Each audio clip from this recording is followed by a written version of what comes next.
안녕하세요. 대단히 반갑습니다. 수필 읽어주는 남자 자한형 유종수입니다. 오늘 이 시간에는 64번째 시간으로 스틸 앨리스라는 수필을 읽어드리도록 하겠습니다. 스틸 앨리스라는 영화를 보았다. 2015년 아카데미 여우주연상에 빛나는 영화였다. 단란한 가족이 식사를 하면서 영화는 시작된다.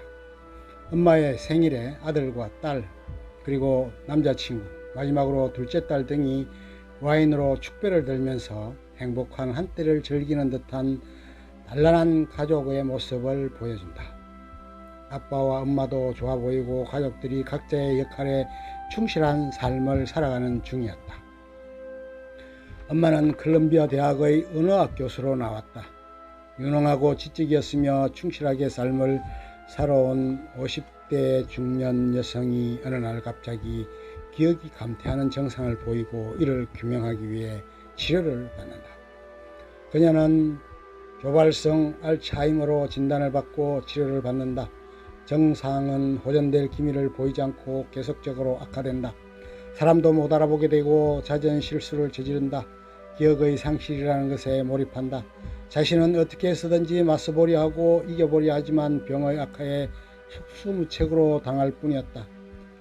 그녀는 오히려 암이었으면 좋겠다고 하소연한다.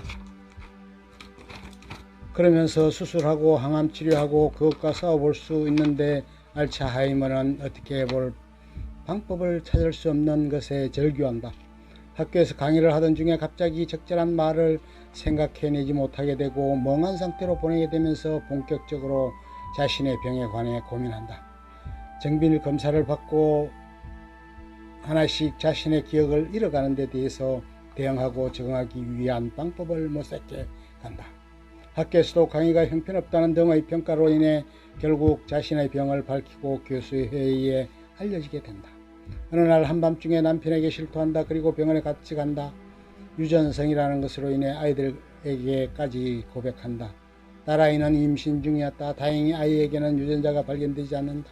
막내딸은 연극을 하려 하고 대학을 진학하는 것을 부정적인데 반해 엄마는 딸이 대학에 가기를 바란다. 기억을 잃어가던 그녀는 화장실로 가던 중에 화장실을 찾지 못하는 일이 발생된다.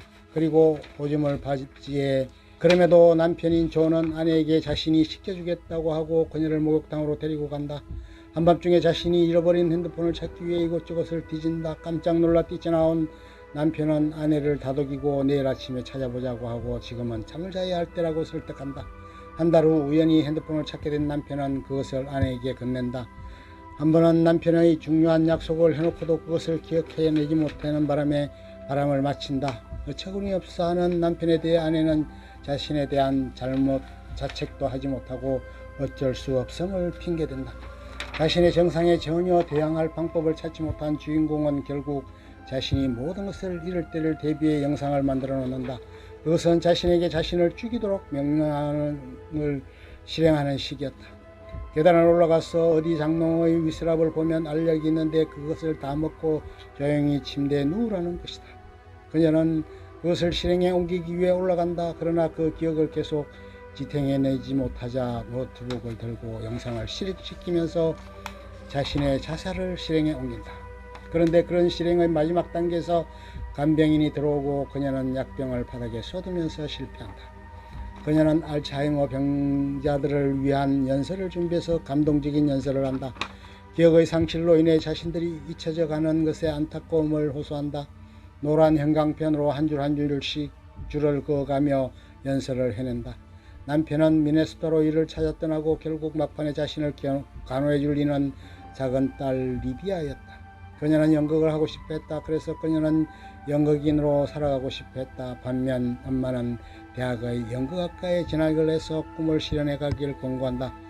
책도 읽을 수 없었던 앨리스는 작은 딸의 대본을 읽어보려다 그녀의 일기장을 읽게 되고 그것으로 인해 갈등하고 대판 싸운다.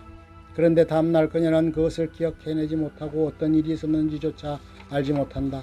요양병원을 알아보러 다니기도 하고 쌍둥이를 낳은 딸을 방문해서 아이를 안아보기도 하지만 그것마저 불안한 눈길로 바라보는 남편과 딸의 시선은 차갑기만 하다. 결국 남편은 아내를 막내딸에게 맡기고 떠나고 막내딸이 엄마를 돌보기로 한다. 정성을 다해 지극정성으로 엄마를 돌보겠다고 하지만 쉽지 않아 보인다. 산책을 마치고 집으로 돌아온 엄마와 딸을 맞이하는 간병인에게 엄마는 낯설어하고 적응하지 못하는 상태가 된다. 누구에게나 닥쳐올 병마와 싸우는 한 인간의 애절함이 구구절절하게 녹아있는 모습에 우리는 자연스레 공감하게 된다. 루게릭병을 앓은 감독에 의해 이 영화를 바친다는 자막이 인상적이었다. 간단한 일에서조차 자신을 의식하지 못하고 기억하지 못하고 일상적인 생활에서 문제가 생긴다면 그것을 바라보는 가족의 심정은 오죽할까 하는 연민을 불러일으키게 하는 듯했다. 자신의 잘못으로 촉발된 것은 아니지만 자신의 속에 내재된 유전자로 인해 자신의 가족에게 그 피해가 고스란히 계속 이어지게 된다는 부분에 관해서도 심각하게 받아들여야만 할 것이다. 앨리스는 딸에게 자신으로 인해 그 유전자로 인해 고통받은 부분에 속지 않고 사과하는 모습을 보여주지만 그것은 인간이 받아들여야 할 숙명이고 운명이리라. 그러나 그것을 계속 유전되어 가고 그것으로 인해 불행해진다면 그것을 어떻게 참고 견뎌낼 수 있겠는가. 예전 더 저지라는 영화에서는 그런 장면이 있었다. 치매에 걸린 아버지가 그대로 선체로 배설물을 쏟아내는 장면이 있었고 그것을 조용히 채취하는 아들이 있었다. 그렇게 존경받고 신뢰받았던 탄사했던 아버지가 그런 일상적인 것에서 어린아이보다 못한 상태에 놓였을 때 아들로서의 심정이 어떻겠냐는 것에 쉽게 공감할 수 있는 부분이 아니야. 병마와 싸우는 본인 자신도 힘들고 어렵겠지만 그것을 지켜보는 가족에서 기본적인 사기육신이 멀쩡하고 제대로 된 정신으로 살아가고 삶을 유지시켜가는 것이 얼마나 소중하고 귀중하고 보배로운 것인가를 다시 한번 느껴준 영화가 아니었을까 읽어본다. 끝. 좋으면 좋아요, 구독 눌러주세요. 감사합니다.